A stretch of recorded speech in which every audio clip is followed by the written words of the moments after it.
Shalom Bapak Ibu, Saudara terkasih di dalam Tuhan. Hari ini kita akan belajar kebenaran firman Tuhan tentang kekhawatiran.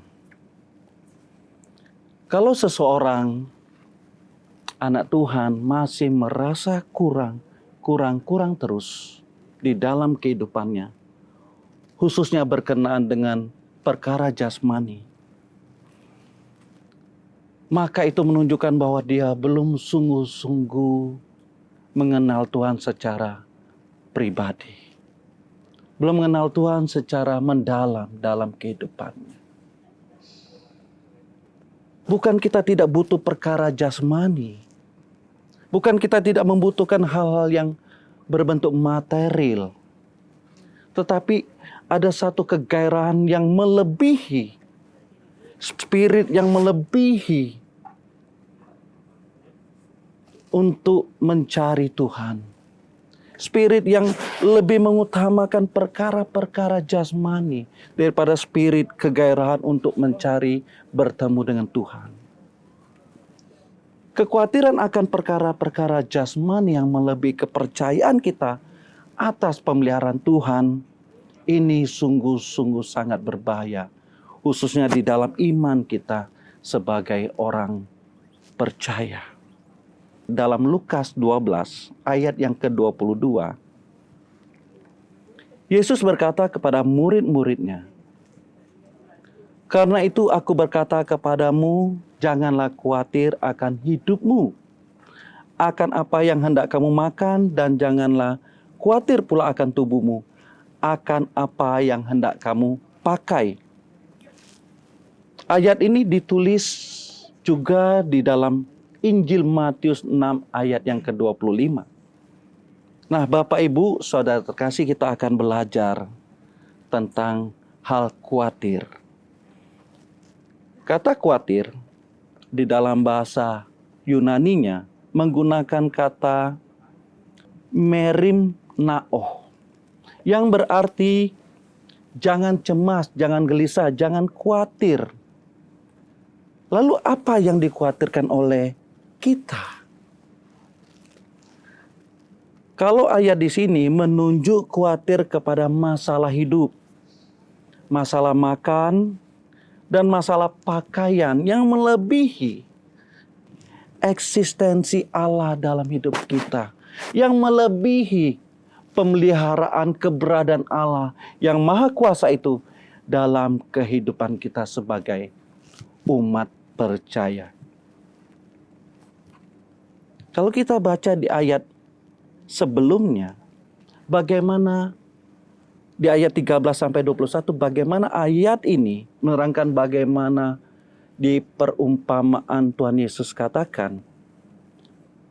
Yesus mengatakan dalam perumpamaan tentang orang kaya yang bodoh. Kok orang kaya bodoh? Seharusnya orang kaya itu pintar, bijaksana. Tetapi perumpamaan ini dikatakan orang kaya yang bodoh. Bodohnya di mana, Bapak Ibu Saudara terkasih? Bodohnya bagaimana pemikirannya, fokus hidupnya diarahkan untuk memuaskan keinginan hasrat duniawinya saja. Bagaimana dia memikirkan untuk memperlebar lumbung-lumbungnya sehingga hasil tanahnya, gandum dan segala harta bendanya dapat disimpannya dengan baik. Jiwanya ada di hartanya, jiwanya ada di isilan lumbung-lumbungnya, jiwanya ada di hartanya. Ini masalahnya Bapak Ibu. Hartanya adalah jiwanya, bukan lagi Tuhan yang menjadi jiwanya. Seharusnya Bapak Ibu fokus hidup kita bukan lagi di harta duniawi, apa yang kita miliki. Tetapi bagaimana hasrat kita arahkan, kita fokuskan untuk Tuhan dan kerajaannya. Untuk Tuhan dan kerajaannya saja. Jadi orang kaya yang bodoh ini memikirkan hidupnya, memikirkan segala yang ada padanya yaitu harta bendanya saja. Justru disinilah letak kekhawatirannya orang kaya yang bodoh itu, melebihi dari eksistensi keberadaan Allah, pemeliharaan Allah dalam kehidupannya. Percayanya dia bukan bagaimana dia mengarahkan hidupnya kepada Tuhan, tapi percayanya dia adalah bagaimana dia puas terhadap apa yang dimilikinya. Pengabaian terhadap eksistensi Allah ini terjadi karena sifat ketamakan atau kesalahan yang dimiliki oleh orang kaya itu. Makanya Yesus berkata di Lukas 12 ayat yang ke-15. Yesus menasihati dengan keras, yaitu berjaga-jagalah dan waspadalah terhadap segala ketamakan. Sebab walaupun seorang berlimpah-limpah hartanya, hidupnya tidak tergantung daripadanya. Saya ulangi lagi. Di Lukas 12 ayat yang ke-15. Berjaga-jagalah dan waspadalah terhadap segala ketamakan.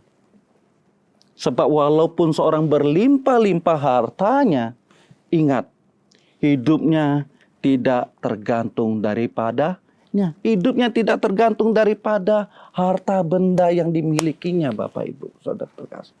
Hidup kita tergantung atas pemeliharaan Tuhan dalam kehidupan kita. Eksistensi Allah itu yang harus kita miliki dalam kehidupan kita. Sehingga kita tidak menjadi orang yang khawatir lagi terhadap perkara-perkara dunia. Kolose 3 ayat yang ke-5. Tulisan Rasul Paulus ini menasihati kita. Karena itu, matikanlah dalam dirimu segala sesuatu yang duniawi, yaitu percabulan, kenajisan, hawa nafsu, nafsu jahat, dan juga keserakan yang sama dengan penyembahan berhala. Ketamakan atau keserakan itu sama dengan penyembahan berhala, Bapak Ibu Saudara kasih. Kenapa? Karena ini menggantikan Allah dengan perkara jasmani sebagai sesembahannya. Hidupnya dipenuhi dengan keserakahan. Bagaimana dia melakukan pengabdiannya hanya kepada Mammon saja. Jadi ingat Bapak Ibu, kalau kita memiliki rasa tamak, memiliki hasrat yang penuh keserakahan, artinya kita sudah melakukan penyembahan kepada berhala. Jadi suatu kebodohan adalah bagi kita pengabaian terhadap Allah. Adalah suatu kebodohan kalau kita mengabaikan Allah. Karena hati seseorang sudah dikuasai oleh kekayaan sebagai ilah di dalam kehidupannya. Dan orang kaya yang bodoh itu hidupnya dihantui kekhawatiran.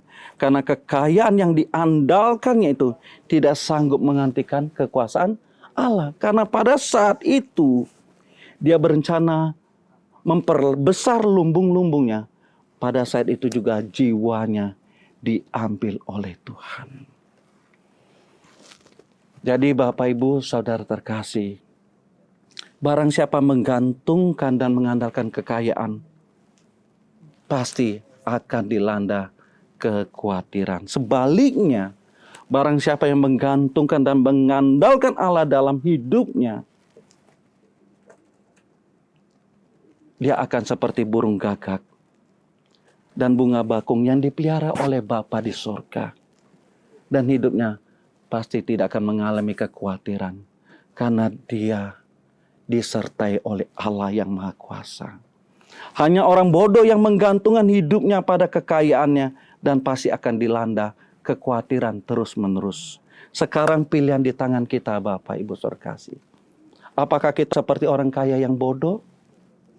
Walaupun dikelilingi harta benda yang banyak, harta kekayaan yang banyak, tetapi kekhawatiran selalu menghantuinya.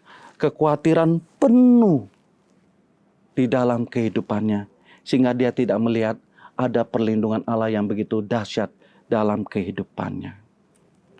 Mari Bapak Ibu Saudara kasih, kita belajar dari orang kaya yang bodoh ini. Kita tidak mau menjadi orang kaya yang bodoh. Kita mau, kalau kita diberkati oleh Tuhan, kita mau menjadi orang yang bijaksana, orang yang pintar. Sehingga kita mendapatkan kekayaan, kita memiliki kekayaan itu, kita fokuskan hidup kita. Tidak pada kekayaan yang kita miliki, tapi bagaimana kekayaan yang kita miliki itu, kita manfaatkan, kita pergunakan semuanya itu untuk mempermuliakan nama Tuhan, untuk menyenangkan hati Tuhan. Sehingga kita terbilang orang yang benar-benar menghargai, benar-benar menghormati eksistensi Allah, keberadaan Allah dalam kehidupan kita. Mari Bapak Ibu, di waktu yang singkat ini, di umur kita yang singkat ini, kita berjuang untuk lebih percaya lagi, lebih mengandalkan Tuhan dalam kehidupan kita. Dan kita tidak lagi memiliki kekhawatiran yang berlebihan. Sehingga kita tidak lagi disandra oleh kekhawatiran, tapi kita lebih mengandalkan Tuhan dalam kehidupan kita. Amin. Tuhan Yesus memberkati.